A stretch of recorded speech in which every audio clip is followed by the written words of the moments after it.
सलाम दोस्तों, पिछले वीडियो में हमने जमा के मुतालिक सीखा था। इस वीडियो में हम तफरीक़ के मुतालिक बुनियादी मालूमात सीखेंगे। चलिए शुरू करते हैं।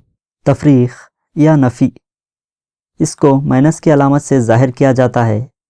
तफरीक़ को अंग्रेज़ी में सब्सट्रैक्शन कहते हैं। तफरीक़ के माने घटाना या कम करना होता है। चलिए इसे एक मिसाल के ज़रिए समझते हैं। फ़र्ज़ कीजिए कि एक लड़की है जिसका नाम इरम है और इसके पास 2 पेंसिल मौजूद हैं। इसकी एक सहेली है जिसका नाम सलमा है और वो पेंसिल लाना भूल गई है। इरम अपनी सहेली सलमा को एक पेंसिल देती है। अब इरम के पास मौजूद पेंसिलों की तादाद क्या होगी? क्या इरम के पास मौजूद पेंसिलों की तादाद ज़्यादा होगी या कम?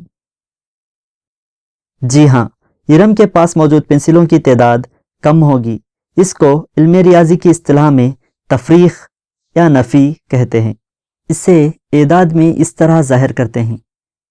इरम के पास साबिक़ा मौजूद पेंसिलों की तादाद 2, सलमा को दिए गए पेंसिलों की तादाद 1।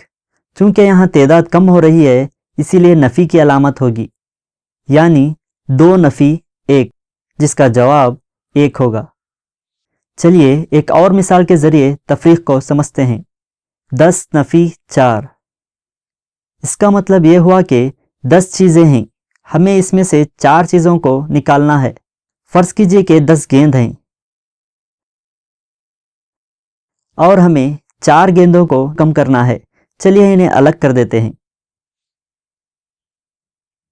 अब हमारे पास मौजूद गेंदों की तादाद 6 है। यही इस सवाल का जवाब होगा।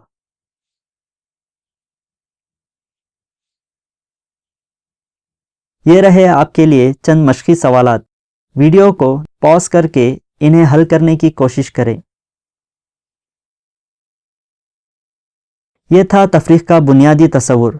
अब हम ऐसे मसाइल हल करेंगे जिनमें जमा और नफ़ी दोनों अलामतें हों। यहाँ हमारे पास 4 सवालात हैं। नफ़ी 5, नफ़ी 3, नफ़ी 6, नफ़ी 6, 4 नफ़ी 8 और नफ़ी 4 जमा 1। यहाँ आपने गौर किया होगा कि एदाद के साथ अलामतों को इस्तेमाल किया गया है। मसलन नफ़ी 5, नफ़ी 3, नफ़ी 6, नफ़ी 4 वग़ैरह। इन मसाइल को हल करने के लिए हमें अलामतों की जमा सीखनी होगी, जो इस तरह है। अगर दोनों अददों के पास जमा की अलामत है तो हमें जमा करना होगा। अगर दोनों अददों के पास नफ़ी की अलामत हो तो भी हमें जमा करना होगा। अगर एक अदद के पास जमा और दूसरे अदद के पास नफ़ी की अलामत हो तो ऐसे में हमें तफरीक़ करना होगा। अगर हम आसान अल्फाज में कहें तो यकसा अलामत होने पर जमा करना है और मुख्तलिफ अलामत होने पर तफरीक़ करना है। लेकिन यहाँ हमें एक बात याद रखनी होगी, जवाब में अलामत हमेशा बड़े अदद की होगी। चलिए इन मसाइल को हल करते हैं जिससे हमें यह तसव्वुर वाज़ा हो जाएगा। पहला सवाल है नफ़ी 5 और नफ़ी 3। यहाँ पर दोनों एदाद के पास नफ़ी है, इसलिए हमें जमा करना होगा, यानी 5 और 3 को जमा करना होगा, जिसका जवाब होगा 8। जवाब यहीं पर ख़त्म नहीं हुआ है। अब हमें जवाब में बड़े अदद की अलामत लगानी है। 3 और 5 में 5 बड़ा अदद है और इसके पास माइनस है, इसलिए जवाब में माइनस लिखेंगे, यानी नफ़ी 8 इस सवाल का जवाब होगा। दूसरी मिसाल नफ़ी 6 और नफ़ी 6 है। यहाँ पर दोनों जानिब नफ़ी है, इसलिए जमा करेंगे, यानी 6 जमा 6 जो होगा 12। यहाँ पर 6 और 6 दोनों मसावी एदाद हैं और दोनों के पास माइनस अलामत है, इसलिए हम जवाब में माइनस लिखेंगे। तीसरी मिसाल 4 नफ़ी 8 है। यहाँ पर 4 के साथ कोई अलामत नहीं है। अगर अदद के साथ कोई अलामत ना हो तो हम उसे जमा तस्वुर करेंगे। यहाँ पर एक जमा है और दूसरा माइनस है, इसलिए हम तफरीक़ करेंगे। हमारा जवाब होगा 8 नफ़ी 4 यानी 4।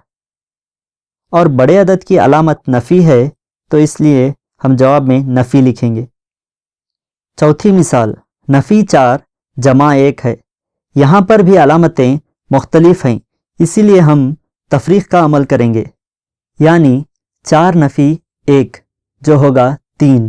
ان میں بڑا عدد 4 ہے اور یہ عدد مائنس علامت رکھتا ہے، اس لیے جواب میں مائنس لگائیں گے، یعنی ہمارا جواب ہوگا نفی 3۔